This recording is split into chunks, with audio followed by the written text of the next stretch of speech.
Hello, how are you today on this wonderful day? I hope it is treating you well. Thank you so much for being here and for listening once again. This episode is going to be another short one. For those of you who don't know me, if you've never met me before, my name is Sandra Ray. I'm an author, healer, spiritual teacher, and speaker. And I want to share with you today a topic that has been coming up recently, and it's something that I call the balance. We're going to get straight into this. I'm going to explain exactly what the balance is, how it's one of those universal paradoxes, why it's so important to be aware of it and to master it, and what you can do to start gently and really simply implementing things in your own life so that you can use the balance to your advantage. So let's get into it. So what exactly is the balance? Well, it's something that I like to explain it as being the balance between embracing what is and choosing what could be. So let me explain. A lot of us, when we're faced with something that we don't necessarily like, when we're faced with a challenge, an issue, some sort of thing that we see as a problem in our lives, we usually do one of two things. First thing is to deny it. Well, there's probably 3 or 4 things that we do. You can deny it, you can fight against it, you can embrace it, or you can surrender to it, or you can completely give up. So that's about 5 things. So what I find is that when you have a challenge or problem, when you fight against it, when, say, for example, you're in work and somebody gives you extra work to do and you're just about to go home and you're thinking, I was just about to leave, and you can fight it. You say, I'm not doing this. This isn't my job. I'm about to go home. Or the other side of it is you can embrace it and sit and do the work. Another side of it is you can surrender to it. You can think, oh, well, it's always going to be this way. I'm always going to be the one who's working late. You can feel like the victim. And there's all these different scenarios. So what is the best one to choose? Because in spirituality, we always talk about spiritual surrender. And I think a lot of people think that spiritual surrender is about giving up, which is not what it is not what it is about at all. Let me pronounce my words properly.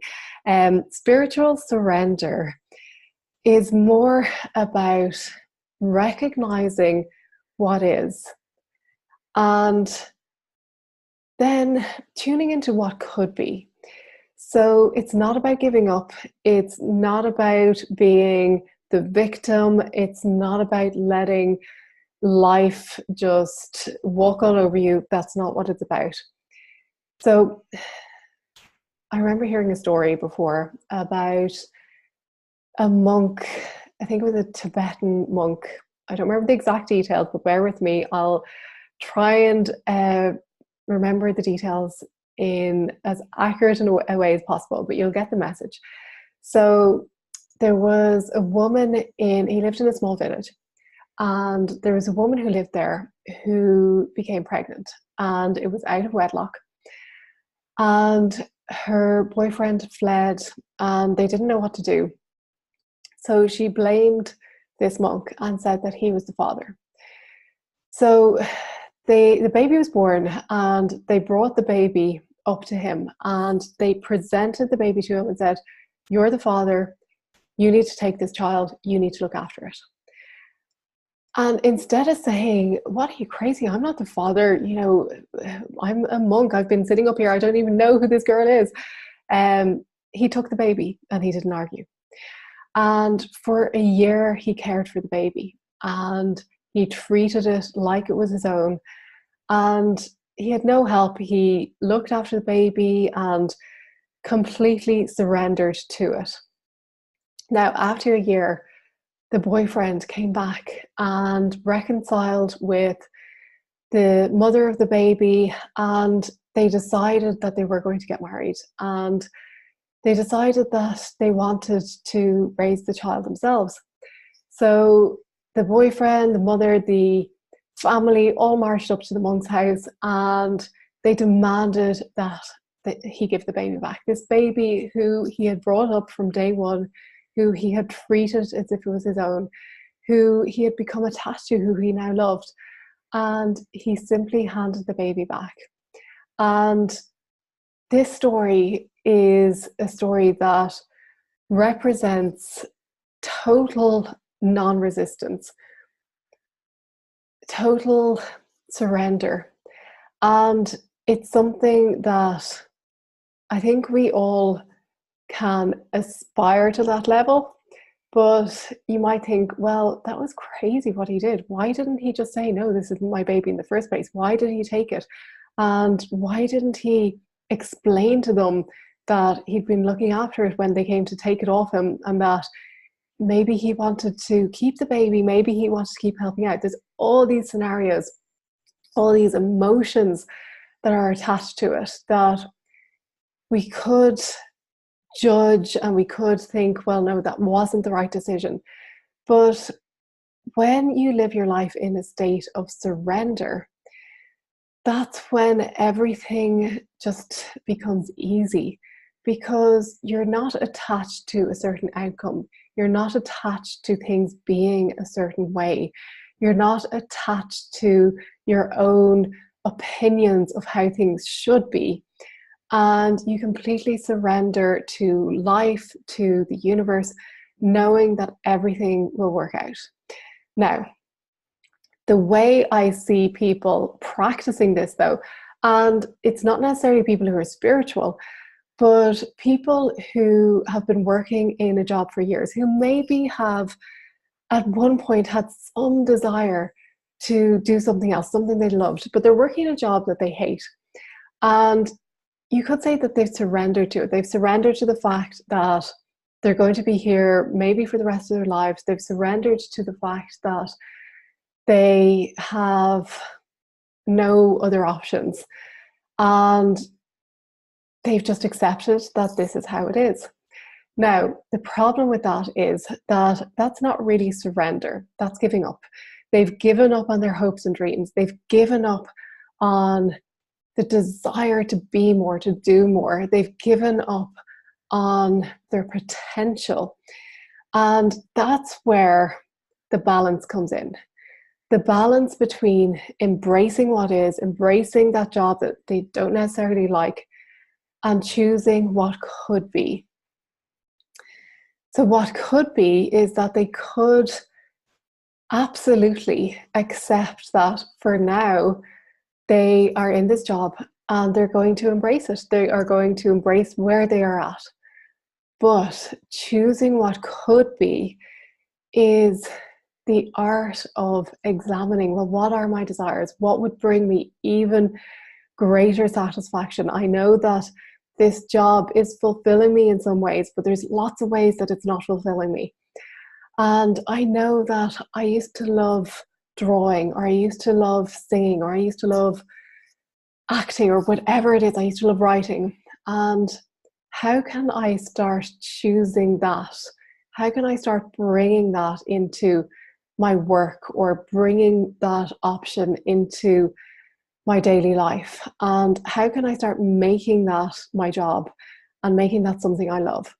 So the balance is between embracing where you're at and choosing what could be.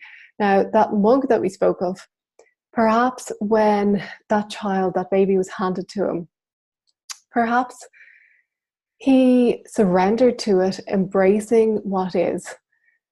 But maybe in his mind, he was choosing what could be. He was envisioning the father and the mother of the child being together and coming back and raising the child.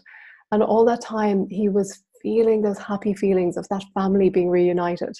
And he was feeling that sense of gratitude for the experience of the joy and the laughter that the baby was bringing to his life, but also knowing that that family at some point would be reunited, and not putting a timeline on it, not saying this has to happen tomorrow or next week or next month, but just knowing deep in his heart that that was a possibility and that was something that could be. So maybe he was actively feeling those feelings and accepting everything that was in that moment, but feeling the joyful feelings of what could be. So, what I'm saying is, if there's a part of your life where you have given up, if there is something that you have accepted and thought, well, this is just the way it is, I'm always going to be the one who's always late, or I'm always going to be the one who gets given the last minute jobs to do when everybody else has gone home from the office, or I'm always going to be the one, whatever story you're telling yourself, accept and embrace what is, accept and embrace the way things are now, and choose what could be. So what could be? Well, maybe I could be the one who arrives early. Maybe I could be the one who leaves on time and gets all my work done. And maybe I could be the one who is happy, or whatever else it is. And then start focusing on that, and focus, and just ask yourself, well, how would that be? What would that feel like?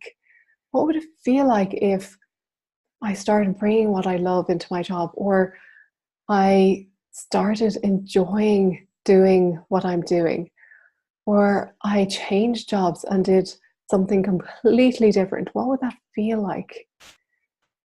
So it's not living in a fantasy where you're going into work every day and thinking, I hate this, I want to do something else. You're not going in thinking, this isn't what I want to do. Why can't I get another job? Why can't I be the one who leaves on time? And feeling those feelings of regret or anger or guilt. That's not what it is at all.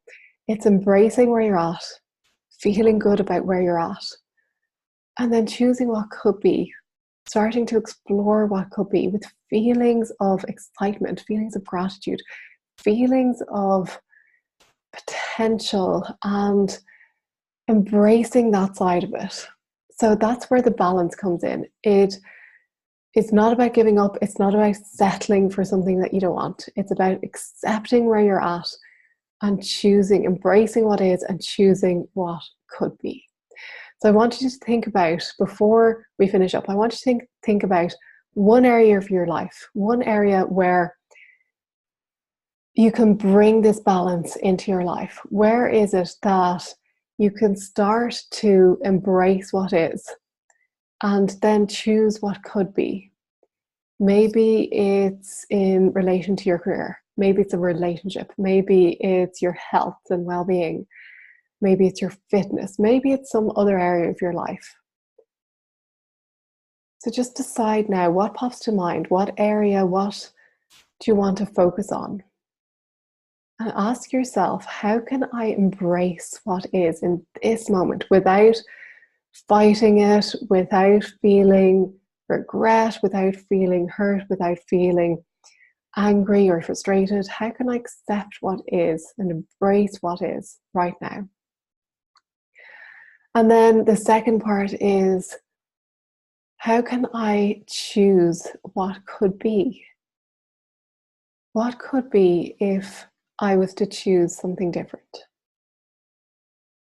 And start thinking about that. What is it that I want to transpire?